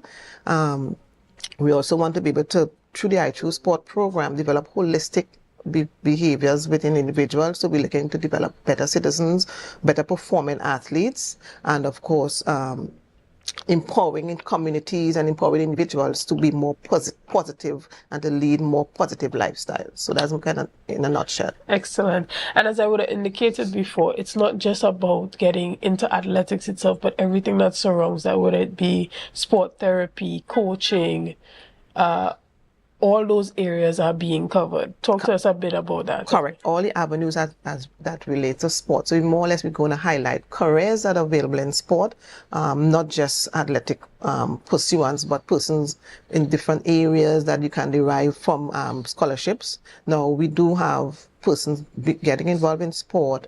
We have sport doctors, we have sport physios, we have psychologists, we have therapists. So it's a whole package where you be able to understand their various careers that can guide you. Now, you might not be an elite athlete, but you can transition into becoming maybe a manager, a lawyer. So all of these things, that all the other sporting careers that are linked to sport, and not just, as I said, but you have careers that surround sport. So you might be able to assist a sporting athlete. You have psychologists, you have therapists, as I mentioned, you have sport doctors, you have lawyers, so you have journalists, you have team agents. So you have a wide range of careers that can be derived from sports. So even though, as I said, you're not an athlete, an elite athlete, you can still be involved sport at different levels. Exactly. You even have sport journalists. Correct, as exactly. yourself. Exactly. Yes. Ms. Cordner, talk to us. I mean, at one point in time, you were a student, you were in school, and you saw where certain things were lacking in regards to how students are directed adequately. Tell us, so this I Choose Sport program is going to try to combat some of those gaps. I think this I Choose Sports thing is a wonderful initiative, whereas back in the days, as myself, we didn't have this type of stuff in school. And a lot of young men and women don't understand what sports is really about, because sports is a powerful vehicle. It can take you places that some could only dream, and it could be a pathway to further your education. And like myself, it was a platform for me to be financially stable and provide some stability for my family. Excellent. And when you think about the type of guidance that young persons need at a crucial time, what time do you think is the best intervention period? I could say at the age of 12, because at that age is where they are misguided a lot. And they really need someone there on their toes to guide them every single step of the way. Because as you see nowadays, the youths are going astray. And if sports is something that they decide to choose as a way out, I think the organizers and the people in sports should be on them, because, as I always say, for me, I did choose sports and it took me all over the world that I could see different things, and it allowed me now to come back here in Tobago to give back and share my experience. Well, we as Tobagonians, we thank you for making sure to come back and give back. But we know that before you even get into the action of transformation is a mental thing. It happens in the mind first. And I'm guessing that's why you have other athletes like yourself who are coming not to just show what you have done, but to also speak into the lives of these young person and really show them the impact, not just from a financial level, but from a psychological, emotional, a mental level. So talk to us about the importance of the mindset behind being a professional athlete and what part of that you are bringing as an ambassador. The mindset is a powerful thing, because when you go outside, it's not like home. It's a lot of challenges that you face. So if you can't keep up out there, you're easily drawn into giving up. And that's where the mental part, not only in sports, but in life itself, comes in.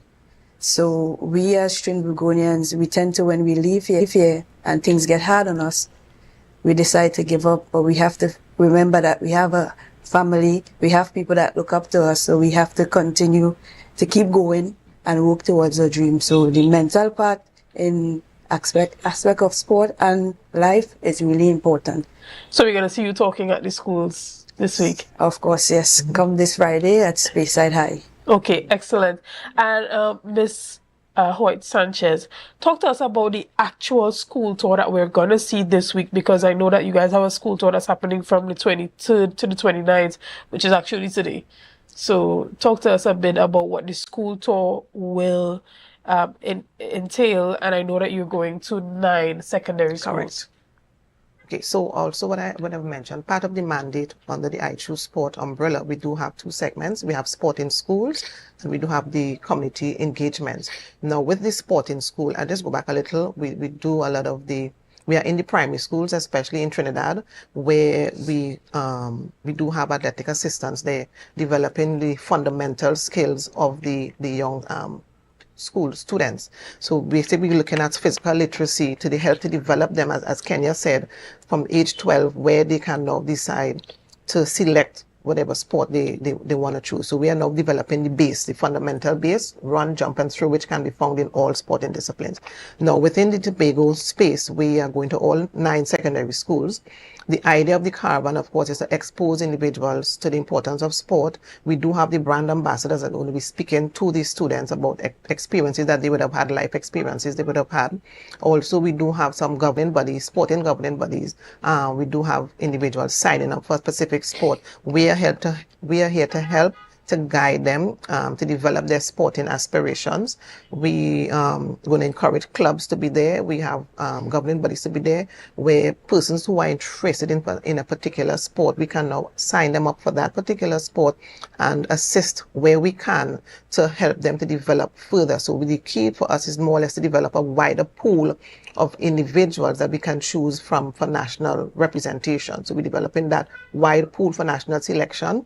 We're helping to develop clubs. We're helping to assist athletes. At the end of the day, we want better performing athletes at all levels. Excellent, excellent. Yeah. And that's interesting, because my next question to you was going to be, when we already get the kids riled up and to get them excited about sport and everything that has to do with the success that can come out of that, what is next? And so you said you're bringing on the clubs and everything for them. One of the challenges that a lot of clubs are having is proper tools and equipment to train the kids with, as well as the facilities. Now, I don't want to go out there and just throw things out there, but we know that for a long time, our Tobago athletes have been disadvantaged because of the level of the facilities that they have to train at compared to other athletes in other parts of the world, right? Not just in Trinidad. We have it Trinidad versus Tobago, but when we are training athletes, we're not training athletes to compete against their counterparts in Trinidad or in the region. We're training them to be global athletes. So what is the mandate in regards to raising the standard of the facilities and the type of partnerships that we're working towards to get that for the students, especially in Tobago here? Okay, well, within the Tobago space, I'm not too I want to speak about the Tobago space, but I think efforts are going to be made with the various entities where assistance can be given with, in preparation of facilities and maintenance of facilities. So we can only do our part with regards to having conversation with the relevant stakeholders and see how best they can assist us in developing those facilities for the athletes so they can have a safer space, a more convenient space, and of course a space that they can really perform their task without major injuries per se. Because I know the challenge, of course, will be unsafe spaces and spaces that are not suitable for a particular sport. So as I say, we can only liaise with the relevant stakeholders and see how far they can assist us. We will guide us as we can. We will also try to facilitate some of the clubs with supplying equipment where the needs be. Of course, we do the needs assessment and supply where the needs are with regards to their requirements for their development. Excellent. So what about partnerships with maybe the Division of Community Development Sport? And because we now have a new secretary over there, we have Mr. Joel Nazi Sampson, a young man, very vibrant and also very interested in sport. So is it that you guys are providing grants and stuff that can assist with upgrading these facilities? Right. I'm not too sure with the grants for the upgrade. And again, it's conversations that need to be had with those stakeholders to see how best fit it can happen. That would be something that the THE will have to agree to with regards to central government assisting with that part of the development. But outside of that, the clubs can apply for grants through the Ministry of Sport Community Development. They do have grant that they can assist clubs with. We have grants from the Sport and Culture Fund. NLCB also give grants for help development of sport and sporting clubs. So those are some areas that the clubs themselves can access if they would need particular assistance depending on their programs and whatever their tournaments. I know sometimes they do participate in tournaments, so that can assist with their programs and the development. But again, with regards to the THA's conversations we need to have so we can work together with regards to developing those necessary facilities. Excellent. And maybe I could put a little plug there for when you guys have your sessions, that maybe you have an area where that is specific to funding and other opportunities for the clubs, not just to engage the students, but also that Tobagonians and the Tobago clubs are aware of the avenues for funding. Correct. Because I think that's a huge gap. It's not that it's not available, but the education on the availability of funding and tools and assistance is usually lacking. Let's talk about opportunities for international exposure for young athletes. Tell us what I Choose Sport has done or continues to do in order to provide avenues for that level of exposure. Okay, so I Choose Sport work closely with the governing bodies, which are the national governing bodies. Now, when you're talking about international exposure and international tournaments, all of those things happen through the governing bodies. So you have the Trinidad and Tobago Netball Association, Trinidad and Tobago Cricket Board, the Trinidad and Tobago Football Association. So those governing bodies are more or less the ones that guide for those international tournaments. So we do have programs where the governing bodies receive subsistence to assist with them with their development and to attend those international programs. So this is again where I Choose Sport will come in to assist the individuals in preparing them to get to that level of international stature. Excellent. And maybe we would not have seen a case where we have organizations traveling outside and then wondering where they'd get money from to stay overnight had they known about the availability of this type of funding. Yes. But let me move over to you a bit here, Kenya. Why do you think it's important for parents also to get the students and their young kids engaged at this level with this I Choose Sport program? Because it's a good initiative, and as young sportsmen and sportswomen, they need an idea as to how sports is really formulated and set up. And I Choose Sports can give you an idea, and I think parents should take that initiative to get their kids involved, to want to know more about their kids' sporting discipline. Excellent. And as we wrap up, Ms. Hoyt Sanchez, talk to us about what's happening in mid-June with I Choose Sport. What are you guys planning to do during the summertime in terms of camps, clubs, tournaments, sporting events? All right. So as I did mention, the I Choose Sport umbrellas, we do have community engagement. We do have a community engagement plan for Tobago on the 15th of June at the Dwight York Stadium, where we're going to have all sporting disciplines come and showcase their talents and their identity. We will also be running mini tournaments in the desired sport. Of course, we're going to have stakeholder engagement, and of course the tournaments that we're going to be happening on that day will depend on what the needs are from Tobago. So if Tobago tell us we think we're going to have football, we're going to run the football tournament for them on that particular day. But it's more or less of course for us to showcase new skills, new sports. So we're going to have new sports coming on board. Persons can come and try out for those new sports. We're going to have sign-ups where persons can sign up for a particular sport. The key to that is, of course, to highlight what I Choose Sport is, to let people understand what being involved in sport, how beneficial it is for them. And I heard you mention the importance of parents to Kenya. What we are also doing, we are also having discussions with parents. So we are in the stage now where we are planning to have meetings with parents through the school program.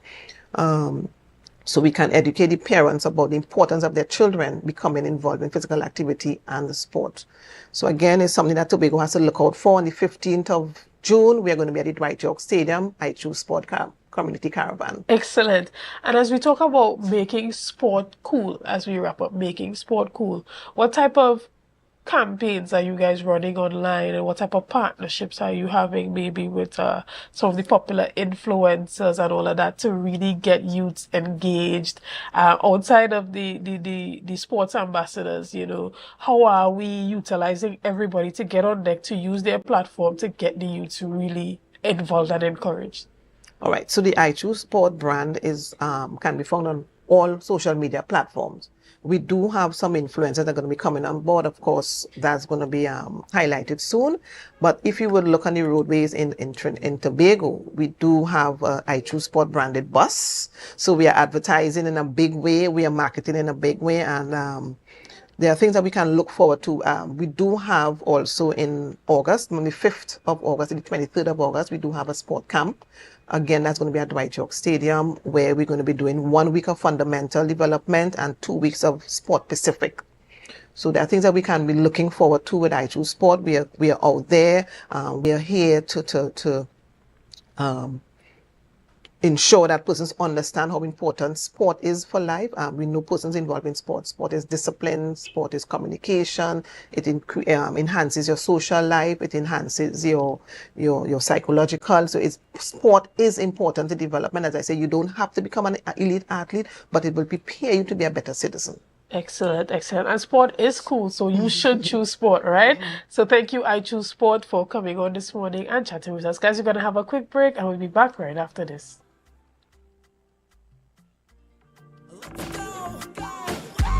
It's a brand new morning, rise up to a brand new dawning. As the passion start to rise, the energy fill the skies. I say thanks a favor to wake up and hear my neighbor. 60,000 people strong, and the vibes is never wrong. We are beauty, we are power, we are people in the sun. We are beaches, we are rivers, we are melanated ones. We special and there is no denying.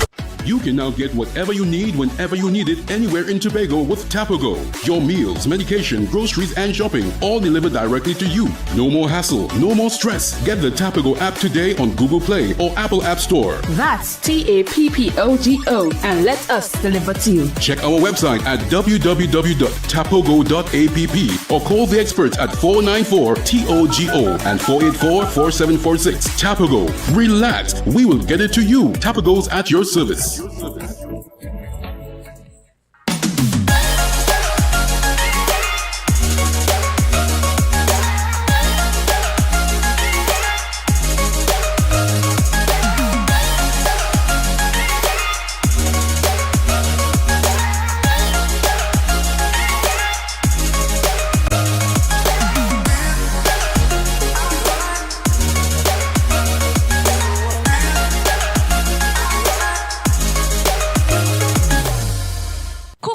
Cafe, the buffet restaurant that specializes in all your tasty local dishes. For breakfast and for lunch. Breakfast includes coconut bake and sada roti, served with chokers, buljoil, and sausages in tomato sauce. Not forgetting beef and cheese pies, shepherd's pie, macaroni pie, and rice in various styles. Meat served in a variety of flavors, garden salads, and pasta salads. All this accompanied by fruit juices, coconut water, your choice of a great combination to appease your taste buds. So call us today to order, as we are here to accommodate your busy schedules or if you are having a cooking day off.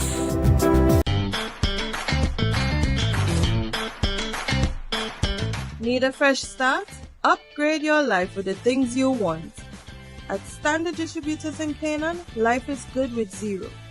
Get that amazing fridge, the stylish sofa with zero down and easy financing. Your dream house is within reach. Visit Standard Distributors today. Life is good with zero. Deltec Distributors Weekend Special Wings Friday. 3 pounds wings, 2.5 kilogram fries. Special 100 TT. Soup Saturday. 2 pounds cube beef, 2 pounds cow heel, 2 pounds chicken foot, 2 pounds pigtail, or smoke bone. Special $150. Super Sunday. 3 pounds leg and thigh chicken, 3 pounds sliced pork, 3 pounds lamb slice, 3 pounds cheese, 2 pack of pasta. Special $250. Located Main Road, Argyle, Tobago. We deliver 20 TT. Contact us on deltecdistributors.com 395-5040 or 237-0102. Deltec Distributors Weekend Special. Yeah. Hey.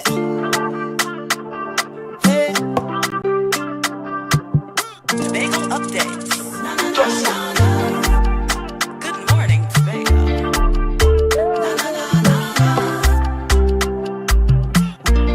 Let's go. It's a brand new morning. Rise up to a brand new dawn. Good morning, and welcome back to Good Morning Tobago right here on Tobago Updates. Guys, as we continue our conversations this morning, we're kind of piggybacking on the conversation that we had yesterday with Mr. Ashworth Jack, who is the chairman of SPEL, as we discuss the status of the Studley Park Enterprise Limited. And this morning, as we talk about the Studley Park Quarry and its management, we have joining us the former Secretary for Infrastructure, Quarries and Urban Development, Mr. Kwesi Devines. Good morning, Mr. Hi, Devines. good morning. To be clear, when I was there, it was infrastructure, quarries, and the environment. I know that there have been some changes, but thank you so much. Good morning. Good morning to your viewers. And if I may just steal a little of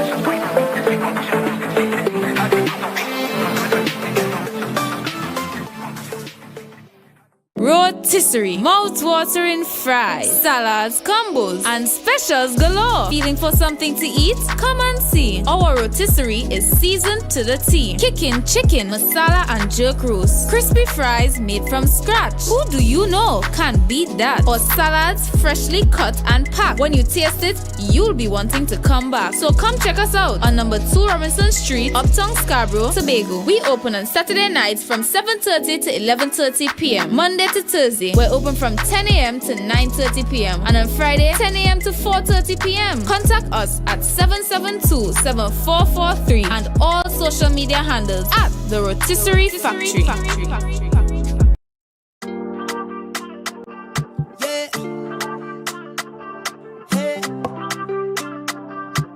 Tobago updates. Good morning, Tobago.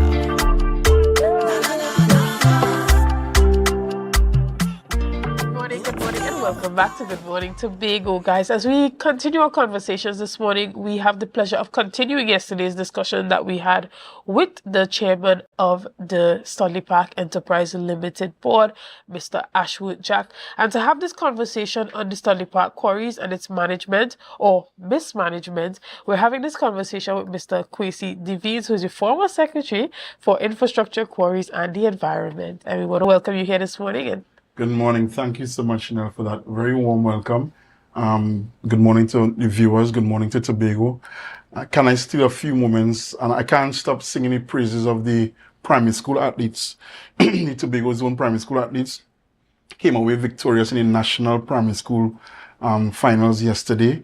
A big kudos to all of the athletes, the parents, the coaches, the support staff from the Division of Education. And I think it was just a fantastic experience being there. I even saw the Secretary of Education, her daughter took part. She was there, she took the time out. The Assistant Secretary in the Division of Community Development and Sport, I think it is, he was there. So it was a great day for Tobago and young Tobagonians seeing the future of track and sport. So just coming on the heels of that interview you had before, I think it's great to see the progress that we've made and the success that the children enjoyed yesterday. Excellent, and I can see the passion in your whole demeanor, being a sport dad. Yes, I'm a sport dad. Being a sport dad, right? So being a sport dad. Yeah. we get that energy. We get that energy. So we want to thank you. But being the former secretary, yes, you had the privilege of understanding the inner workings of the Studley Park quarry. Yes. And I had the privilege of speaking with Mr. Ashwood Jack yesterday, Yes. who is the current chairman of the board. And he would have admitted to the fact that the place where they are at now, it should not have gotten to that place. Mm-hmm. But you stand firm in the fact that you agree that it shouldn't have gotten there, but you believe that it is more of a mismanagement issue than an issue of natural occurrences in regards to the degradation of the plants. So talk to us a bit about that. And I guess admission, if it is your addict, admission is the first step to rehabilitation. But it goes beyond that. I think coming on, I listened to the interview yesterday in between everything, and all I heard was excuses for incompetence. And the reality is, Chanel, that it took a lot of hours, a lot of effort, a lot of investment in man hours and human resources to move from a place where truckers were lined up, plants were breaking down regularly, to a place where we rehabilitated the Barbados Bay jetty. We were exporting material. We were able to meet the demands of the local demand. We were able to meet demands in Trinidad and even export on some occasion. Studley Park Enterprise Limited, which began operation in 2017, it took a lot of work. We moved from over 160 something workers, or close to 200 if I recall, because there were some other workers as well, to where we were operating with about 57 employees. We were leaner, we were more efficient. We dealt with the issues of the plants.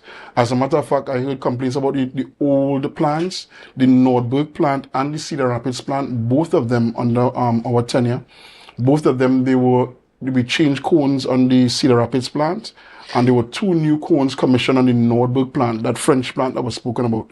2 brand new cones. As a matter of fact, that entire plant was basically scrapped down, sandblasted, and basically done over. And so although it's an old plant per se, they're new parts.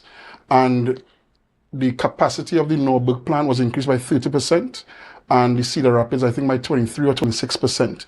So it meant an overall production capacity increase of spell by November of 2020 of 50-something%. The reality is, though, the demands on the electricity became higher, and there was a challenge that we had with the electrical, the hole in the bucket. But we solved that. So by the time we got out of office in 2021, we now had solved the electrical issue. You could now run both plants with the increased capacity effectively, so that increase in production should have been the very next thing. So to get back to a place where we are truckers are lining up. I spoke to some truckers and a guy told me, "Oh, Quincy, no, you're lucky you get me. Normally, I'm just getting a change of underwear, getting something to eat. By 8 o'clock, my truck has to be at Studley Park. I'm lined up waiting. I be at our stockpile in Studley Park, so you be basically at the side of the road almost, and that's where we go. And it's sad, and it's sad in so many ways to know that there were so many competent people who have been removed from the quarry. So people who, the engineers who were operating on the Nordberg plant, for example, when we did it over at the 2 new cones, we actually ran into challenges. There were challenges all the time, Chanel. In the midst of the pandemic, we ordered 2 brand new cones out of Italy for that plant. Italy, if you may recall, was one of the epicenters of the COVID-19 pandemic. In order to have the plant properly commissioned and warranted, some representative from the manufacturer had to be present for the commissioning. Of course, we couldn't fly anybody in from Italy. Even after the borders were open, Italy was a no-fly kind of place. But we were able to get that done. We were able to overcome our challenges. I recall a lot of, even while we were transitioning from management, day-to-day management under the Division of Infrastructure to SPEL, we encountered a lot of sabotage. Right. One of our most, I remember one time, one of the most experienced heavy equipment operators at the time used our largest excavator, hooked onto a rock and tore the bucket. Right. And any experienced operator, even any experienced one, if you feel a certain amount of resistance, you ease off. Right. And this bucket was torn. Of course, you don't go down the road and pick it up. Pick up a new one. We had to order it, special order, because of the size. But did we sit down and say, well, oh my gosh, woe is unto us? It's happened that we had to bring in an excavator, rent one, and then get going again while we order. So when this happened, I would assume that it also created a high level of backlog as well. It didn't, and that's the point I'm making. Chanel, we encountered challenges with equipment falling apart or breaking down. We experienced those things. Challenges with getting with OSHA, we experienced those things. OSHA came in and shut down our fuel plant. We couldn't put any diesel. We couldn't use the diesel plant for a while at the quarry. But we didn't make that a problem. We found solutions. And you see, that's what real management does. And there was a defined management structure. There was the executive council. I was the secretary. Under me, there was the chairman of the Studley Park Enterprise Limited and the board. Under that, there was a general manager with the staff at SPEL. Very clearly defined rules. A very clear mandate that I gave to the board through the executive council, of course. Give a mandate to the board. Policies were fleshed out to achieve our mandate. There was a lot of clarity. As a matter of fact, it got to the place where at one time we were operating double shifts at Studley Park. But it meant, because the site is a blessing and a curse, second hardest material in the world, a limestone quarry doesn't have the challenges. And Mr. Jack was right. It was one of the few things he said correct. The crushing mechanisms wear out much faster that way. We were running double shifts. It meant, of course, that the jaws and so on would wear out fast, in double time. It means then that you have to ensure that the consumables are in stock. Conveyor belts, matting, your jaws always have to be in stock. That's called a procurement plan. And those things were put in place because those were the mandates. Because the questions I would ask on a quarterly or monthly basis is, okay, where are we with production? How are we looking in terms of profitability? How are we looking in terms of downtime? And I, as a secretary, I monitor downtime quite closely. And for me, even an operating time of 56%, which would have been like downtime of 44%, was not sufficient for me. That was unacceptable to me. We're now operating, it looks like, with a downtime of 70%, it looks like. Well, from the conversation that I had yesterday with Mr. Jack, he'd have indicated that productivity had been reduced to about 85% because of the issue. But he indicated that the issue was because there was a particular part on one of the plants that was no longer available. So let me share this with you, Chanel. Two things. One, if it is you are producing at a high level for a long period, you will have stockpiles of material. So even if there's a drop in production for a limited period, you would not be too severely affected because of your stockpiles. The fact that we're going through the situation now means that there's limited to no stockpiling done of sharp sand, which is the 2mm in particular. There might be a lot of 90mm because we don't really use that in Tobago. So it means that for this situation is not a now thing, Chanel. It has been going on for some time. I also shared with you that the Nordberg plant, I heard the issue of the pump and the trial and error. Imagine, Chanel, if new management came into Tobago Updates and has got rid of all of the technical staff, and then we want to run the show tomorrow. How are we going to do it? Obviously, we don't know how to even operate the cameras, and you will be in the dark. A lot of the competent staff will remove from spell, and we have a situation now where they're again feeling around in the dark, and it took time to invest and build the competencies. As I said, when we commissioned the Nordberg plant, it was basically a rebuilding of that entire plant. They scrapped it down to almost nothing, did over the electrical, so they mapped out the electrical. So all of these issues that I'm hearing that sound like they're brand new, these have been things dealt with. The dust suppression dealt with in the past. OSHA dealt with in the past. We have dealt with many of those issues, but there was never this situation of where truckers had to go back to lining up overnight, because Chanel, it's what we need to be mindful of is that the next step, and I remember a trucker saying this to me some time before when we were doing the whole movement towards spells, like, listen, he said, Kwesi, you're my friend now, but I'll tell you this, if it is after line up overnight for any material, I'm not charging that price that you all recommended. I'm going to charge a higher price.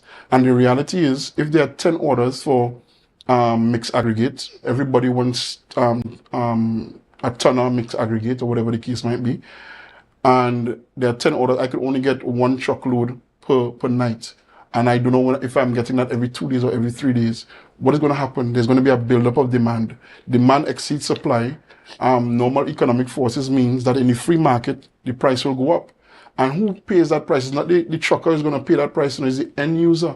So it means that the price of mixed aggregate, the price of concrete in Tobago, for anybody who is building a house now, they might be in serious trouble come the next month or two, because the price of concrete can skyrocket.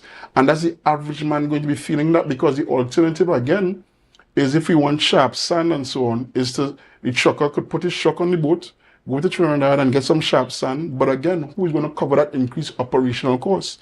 So the price can go up again. So we have a lose-lose situation happening while the management is trying to figure out what to do.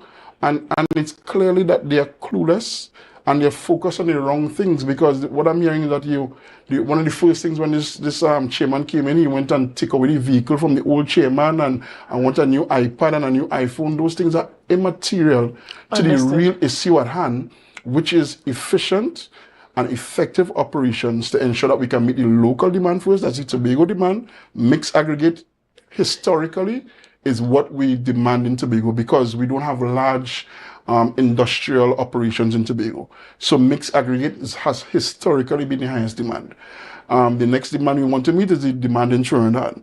There's a lot of demand for boulders, 19mm and so on. After that, you want to be able to export. You can't even meet the local demand first, and we're talking about exporting. Understood. But you hinted to the fact of this administration or this current management board feeling around in the dark. The chairman indicated that as he took office, that there was no operational manual for the management and oversight of the plant. Talk to us a bit about that. Well, first and foremost, the chairman also did say he took charge since April last year. That's over a year now. Over a year now. Even if, let's just say, even if there were no operational manuals in over a year, if you're operating these plants every single day for a year, you can tell me that you don't know what you're doing in a year. Mind you, this I don't think it's a matter of not knowing. I think it's a matter of the transition not being as smooth as it could have been because of the lack of the manual. Right, and I'm saying, Chanel, that one, even if that was the case, as I said, even if in a year, because you're operating the plants on a day in, day out basis, you can now come up with your own operational procedures, right? So that you have enough time to do that. That's one. Two, this current chairman did not take over from a board under the PNM. It took over from a board under this administration. So, and as far as I am aware, as I said, there were, as we did over the notebook plan, as late as November of 2020. It meant that everything was in place, all the things were in place then. So that's a question for this administration to still answer. What happened under the management of the former chairman and that board? Because, I mean, I don't know if you know who are the other members of the study park board, besides Mr. Jack. And you don't know, the minority leader has been asking and can't get a response either. Tobago does not know. And that's a sham, because that's a publicly, a THA-owned company. We don't even know who the directors are. And that is crazy. That is absurd. That is ludicrous. Okay. One of the things that was brought up by the chairman has to do with some, he hinted to some financial mismanagement when he entered in regards to some renting and leasing. He indicated that the enterprise was renting equipment that could have been bought for a relatively low price. He indicated using the example of the scaffolding. Can you talk to us about that? And again, and you know, one, there's two things. One, I spoke about the structure in terms of the management structure being that as secretary, I didn't go in there just like this chairman is doing. I'm not going into the Quarry on a day-to-day basis. What I can say is that under our operations, there were two former chief administrators, a former permanent secretary, a sitting administrator, a management accountant. So all that is the kind of competency that we placed on our management board at the time, so that those things could not escape that board. Again, for that period under the previous chairman, under this same administration, they will have to account for that. But I can say definitively that there was a period of management, and I don't have the books in front of me, where there was a lot of scrutiny into these things. And I can say, and I would say that there would be times, of course, that you have to rent stuff. I don't know what was rented. I am not the one to go in, as I said, on a day-to-day and say, well, why you put half tank of gas or not quarter tank of gas? That was never my role. You had a general manager in place, a chairman in place, and there was a clear mandate for increased productivity. And I can say as well, Chanel, just to reinforce that point, one of the things, even though we had to realize significant growth in production, significant growth in profitability, I still felt that Spell was still underperforming, and we had actually initiated an operational audit, because I was convinced at the time that even though we were leaner, more efficient operation than previously, we were still not as efficient as we could be. And we left now a gold mine for the incoming administration, because of an operational audit was done by a reputable firm to look at the operations of Study Park Quarry to see what can be done to change the operations to ensure increased profitability.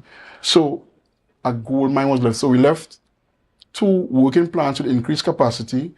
We solved the electrical issue. We had an operational audit in place. We also have the rehabilitated Barbados Bay jetty, and we had clients. Everything was in place to have a well-functioning, effective, efficient, and profitable Study Park Enterprise Limited when I left office in December of 2021. What we're having now is, well, I didn't say crash and burn. The gentleman said it himself. I don't know if he didn't read well. I'm not going to say that he cannot read, but I would say is that be less concerned with Facebook posts and be more concerned with proper management, because I'm hearing excuses about the procurement and what they don't have this and OPR. Since 2017, the Tobago House of Assembly operated as if the procurement regulations were in place. So we were ahead of the curve. So the procurement, quote-unquote, challenges always existed. What it did mean is that you have to have a procurement plan. And there are certain consumables, as I spoke before about the underside and the hardness of the material. So you always have to have the conveyor belts, the matting, the jaws in stock. Those are standard things. The information I'm getting now is that those things are not even in stock. The Cedar Rapids plant is down for the same matting and belting, which are basic consumables that should be in stock. And it's because, again, you have now gone in like a bull in a china shop and they start breaking down because you think you know. And I remember a quote from someone saying the dangerous thing is not knowing. It's not when you don't know. It's when you don't know that you don't know. Shana, I went into the division of infrastructure not as an engineer, not as a construction person, but as someone who was willing to listen, to learn, and to lead. And leadership in organizations like that takes a lot of skill in terms of management, because you now have to bring together all of the information, advice. I relied heavily on, again, as I spoke to the past chief administrators, the administrator in the division at the time, Mr. Richie Toppin was a past manager at Quarry, a mechanical engineer, Mr. David Moses, who is one of the leading quarrying experts in Trinidad and Tobago. He was there at the start of this particular quarry. And it's about meeting with all of these people, gathering the information and assimilating it and putting out then policies and mandates in the best interest of Tobago, given all of the information. And what I'm hearing is that the information, one, is being either ignored or just not understood.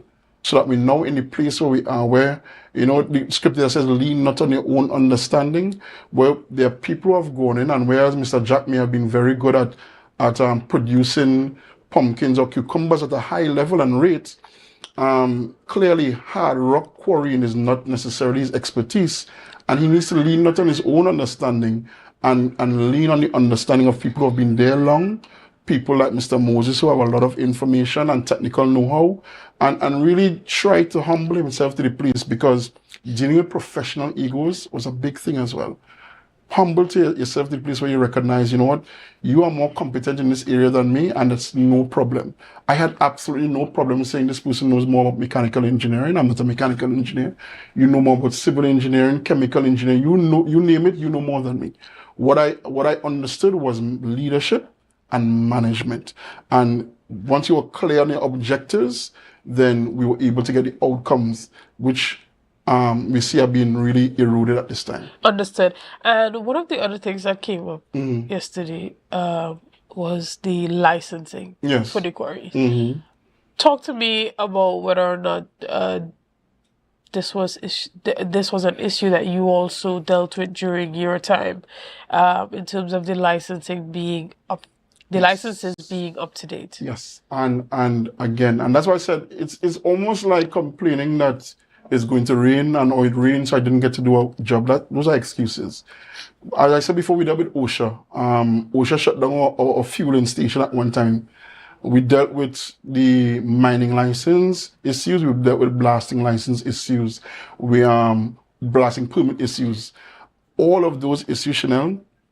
I remember one time it got so difficult with the blasting permit during the pandemic that I remember calling the Minister of Labour, calling different people, because we needed the OSHA committee to meet in Trinidad.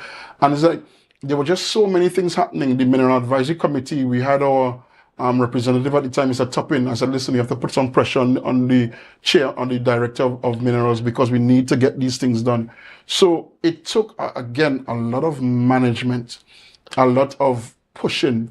And there was not a day or a month, rather, that there weren't challenges. Challenges will come. You might recall when the People's Partnership was operating the two older fast ferries. The ferries were sent to them and they were operating the fast ferries without maintenance. And then we ended up with a situation where they would just run into the ground. It's a similar situation where these plants are being run into the ground, and then we are now crying that, oh, woe unto us, because it's not going well. All of the issues, Chanel, the dust suppression, OSH, blasting permits, export licenses, every single issue issues that came across my desk already because the general manager had to deal with it. He escalated it to the board, and the board escalated it to me as the secretary. Where it became mission critical, I escalated it to the chief secretary and the executive council. But there were clear lines of management, and that's what you call good corporate governance and good management, which is completely absent, because I'm getting now that executive directors are going onto the quarry face on a day-to-day basis, trying to tell the blaster what to do and the driller what to do. That's just not how management works. A company has a board of directors, yes, and they are there to set the policies, the mandates, and hold management accountable for the operations on a day-to-day basis. Excellent. And we want to thank you for coming in and give us that explanation and giving us another perspective on what we heard yesterday from the chairman. At all. So guys, we want to thank you so much for joining us this morning. Thank you for liking, sharing, and commenting. And we want to thank you for making Tobago Updates the #1 broadcaster on the island of Tobago. So guys, we want to thank you and hope that you have a great day. See you soon. Bye. So wake up and hear me neighbor. 60,000 people strong, and the vibes is never wrong. We are beauty, we are power. We are people in the sun. We are beaches, You're viewing Tobago Updates Television, your exclusive gateway to Tobago, broadcasting the beauty of this island paradise to the world.